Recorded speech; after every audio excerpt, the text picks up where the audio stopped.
راديو المنار. راديو المنار. إذاعة المنار.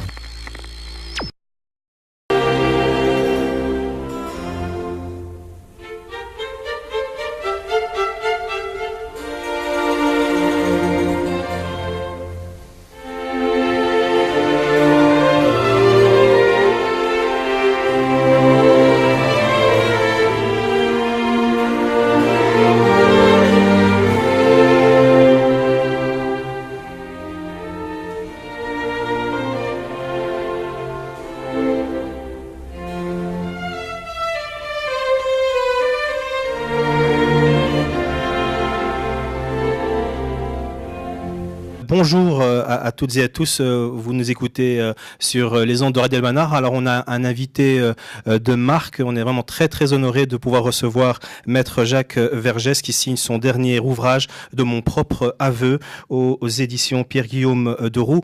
Bonjour Maître Vergès, merci de nous accorder cette interview. Je sais que vous avez un agenda très serré. Vous avez signé ce dernier livre de mon propre aveu qui a au titre assez évocateur. Est-ce que c'est un livre plaidoyer en votre faveur? Est-ce que vous avez voulu peut-être mettre les choses au point sur tout un certain nombre de choses qui ont été dites sur vous et vous parler de vous-même dans ce livre de mon propre aveu? Oui, sans doute un peu. Vous avez été avocat de grande personnalité. Vous avez souvent défendu des causes un petit peu perdues. On vous a souvent traité de avocat des salauds. On vous a traité aussi de salaud vous-même, hein, notamment au procès Barbie. Est-ce que pour vous, le métier d'avocat, c'est un métier où on doit défendre tout le monde et même au-delà de au-delà de l'horreur qu'ils ont pu commettre? C'est certain. Si on ne peut plus défendre tout le monde, ce n'est plus une démocratie. Mm-hmm. D'autre part, défendre tout le monde, c'est essayer de comprendre ce qui s'est passé. Mm-hmm. Et ça, c'est nécessaire pour la société.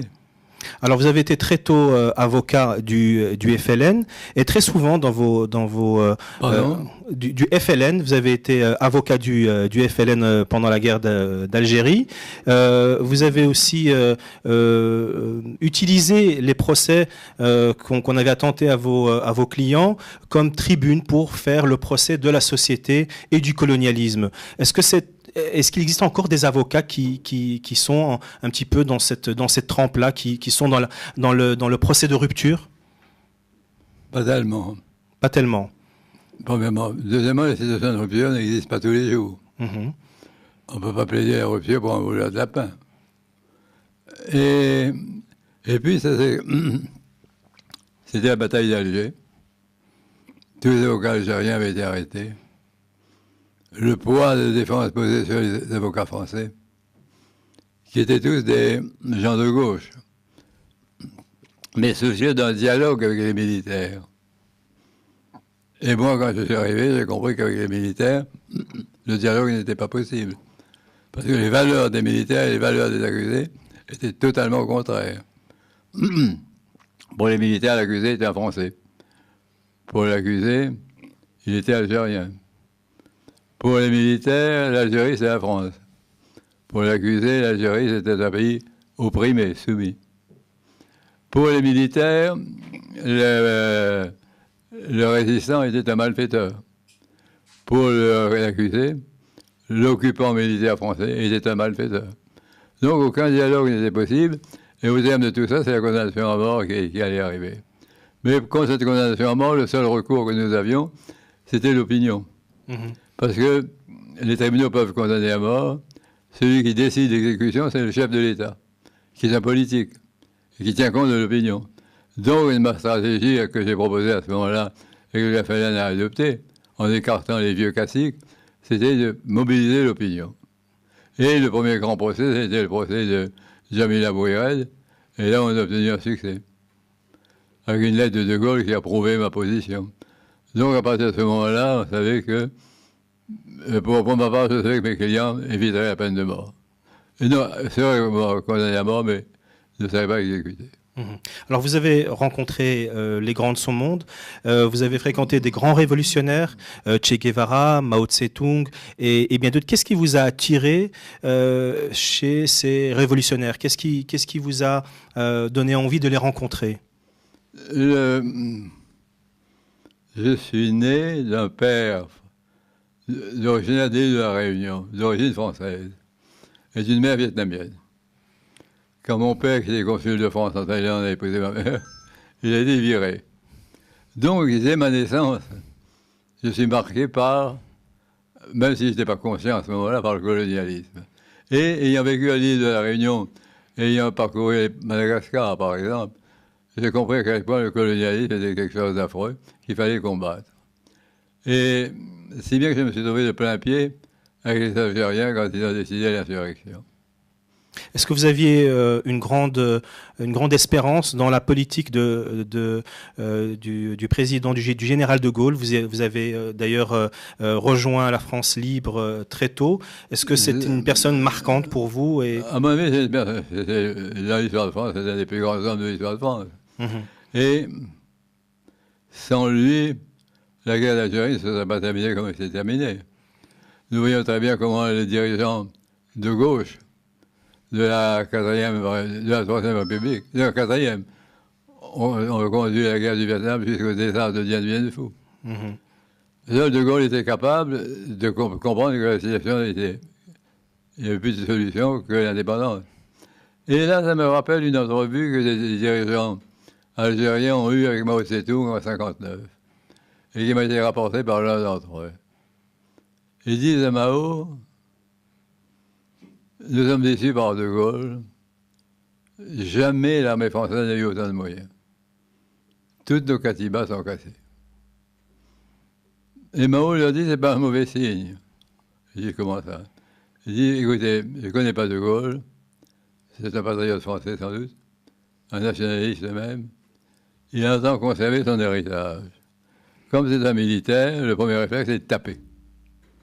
Et d'arriver le plus de moyens possible. Mais si vous donnez le coup, politiquement, il va vous larguer. Parce qu'il rêve de donner à la France un grand rôle dans le monde, de s'affranchir de la tutelle américaine, et tant qu'il traînera la guerre d'Algérie, il ne pourra pas mener cette politique. Pour mener cette politique, il faut que l'affaire algérienne soit terminée. Et c'est ce qui s'est passé. Et ce qui a provoqué un push sérieux contre lui. Et donc là-dessus, et je dois dire qu'après mon premier procès, des possessions de bombes, j'ai reçu une lettre du général de Gaulle m'approuvant, ce qui était rare à l'époque. Alors, vous, Maître Vergès, vous avez travaillé sur d'autres procès, notamment...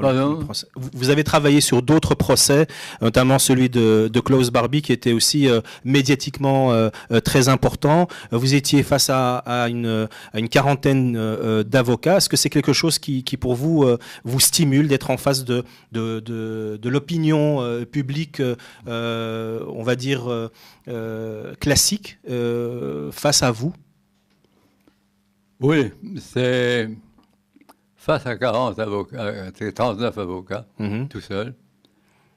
C'est certain que ça peut stresser certains. Moi, pas. Je me suis bien capable de tenir 39. Mais en plus, dans l'opinion, je dit, il est tout seul, la sympathie va vers lui. Et donc, l'opinion est prête à écouter ce que je vais dire. Ça, c'est la première chose. D'autre part, dans ce procès, où je comparais le nazisme au colonialisme, c'était curieux. Tous les 39 étaient d'origine européenne. Et ils parlaient d'humanité. Alors, j'ai demandé à un confrère algérien, la dernière semaine du procès qui a duré 2 mois, et un confrère congolais d'être à mes côtés. Ils m'ont dit, mais on ne connaît pas le dossier. Je dis, même si vous fermez votre gueule, votre sein présent bouleverse la symbolique du procès. Le nazi est défendu par un noir, un arabe et un eurasien.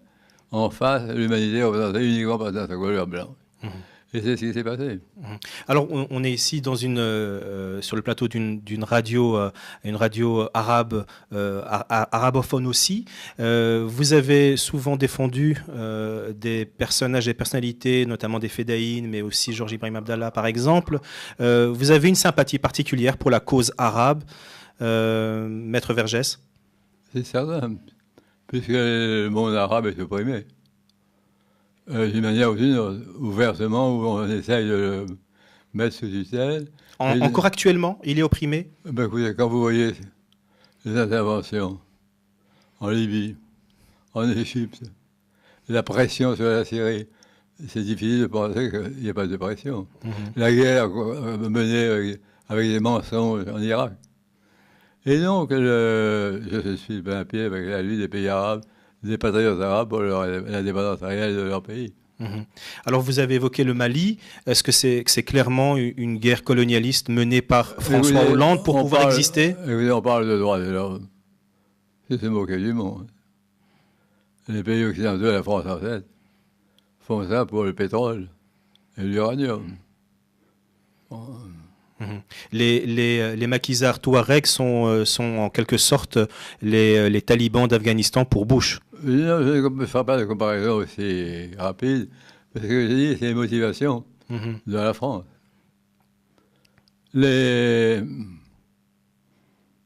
Au Mali, on soutient le gouvernement. En Syrie, on soutient les insurgés. Oui, la logique. Et quand il y a eu les insurrections en Libye, la France a soutenu les insurgés de Benghazi. Aujourd'hui, les Français quittent Benghazi parce que les habitants veulent leur faire la peau. C'est ça. Les gens ont compris. Il y avait les grands mots, il y avait le business. Et le business. Et voilà. Donc, et puis, l'Occident donne une impression de faillite morale. Quand vous pensez que je suis actuellement l'avocat de Georges Ibrahim Abdallah, au mois de mars, dans quelques jours, ça va 29 ans qu'il est en prison. 29 ans. Oui, c'est énorme. Près de 10, c'est 15 ans supplémentaires. Parce que vous avez exigé qu'il se renie. On ne peut pas admettre un arabe qui soit debout. Bon. Et à tel point que même les juges, par 4 fois, ont demandé sa liberté. Mais qu'ils ne peuvent pas le mettre en liberté parce que le ministre de l'Intérieur n'a pas signé un arrêté d'expulsion. Bon. Mais là, je pense que je suis à la solution aux autorités libanaises. Si les autorités libanaises disent aux Français, dès qu'il est mis en liberté, nous le prenons en charge. Nous trouvons une place immédiatement dans un avion pour qu'il rejoigne le Liban comme c'est son souhait. Vous en serez débarrassé. Je ne vois pas comment les Français pourraient refuser. Et à ce moment-là, ils seraient libres. Quel est votre combat le plus dur que vous avez mené durant votre carrière d'avocat, Maître Vergès? C'est pendant la bataille d'Alger. Puis c'est Barbie aussi. Ce sont deux procès qui vont... Et Georges Ibrahim Abdallah aussi. Oui. C'est à chaque fois qu'il y a la haine de l'autre côté, le mépris de l'homme, ça devient difficile. Dialoguer avec des gens qui sont mus par la haine et le mépris de l'homme. Merci beaucoup, Maître Vergès, de nous avoir accordé cette interview. Je rappelle que vous signez un dernier ouvrage de mon propre aveu aux éditions Pierre-Guillaume Deroux, qui est disponible déjà dans toutes les librairies. Merci à vous. Merci. Et longue vie, Maître Vergès. Merci. À bientôt.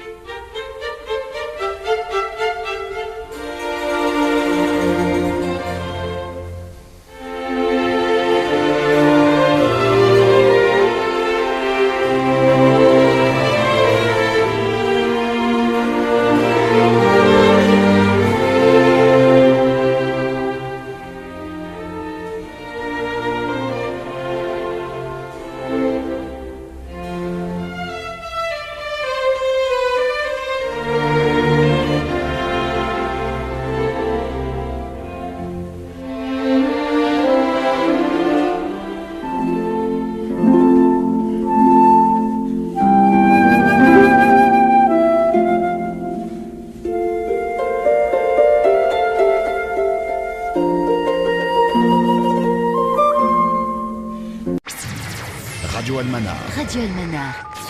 إذاعة المنار.